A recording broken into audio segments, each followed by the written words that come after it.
Big boss హౌస్లో మనీష్ ఒక బలమైన ప్లేయర్గా మారతాడని అందరూ అనుకుంటుంటే డ్రామాటిక్గా మారిపోతున్నాడు. కంటెస్టెంట్లపై నేనే తెలివైన వాడిని అన్నట్లు ప్రశ్నల వర్షం కురిపించి నన్నెవ్వరూ మోసం చేయలేరు, నేను మోనార్కుని అన్నట్లుగా వ్యవహరిస్తున్నాడు.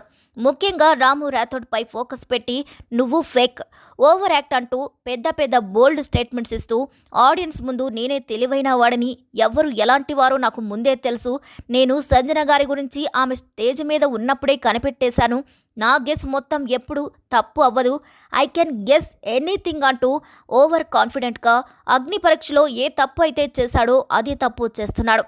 అంతేకాదు, వాళ్ళు హౌస్కి వచ్చి ఇంకా వారం కూడా పూర్తి కాలేదు, వచ్చిన 2 రోజుల్లో అందరినీ స్టడీ చేసేసాను అని చెప్పటం మనీష్ ఓవర్ కాన్ఫిడెంట్ని ఆడియన్స్కి చూపిస్తుంది. ఇక మనీష్ ఇలా బిహేవ్ చేయడం వల్ల అతని మాటలు కొన్నిసార్లు క్లియర్ గేమ్ ప్లాన్గా కనిపిస్తుంది కూడా.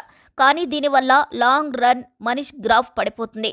మరి మనీష్ ప్రవర్తన గురించి మీరేమనుకుంటున్నారో కామెంట్ ద్వారా తెలియచేయండి. మా వీడియో నచ్చినట్లయితే లైక్ చేయండి, షేర్ చేయండి, సబ్స్క్రైబ్ చేయండి.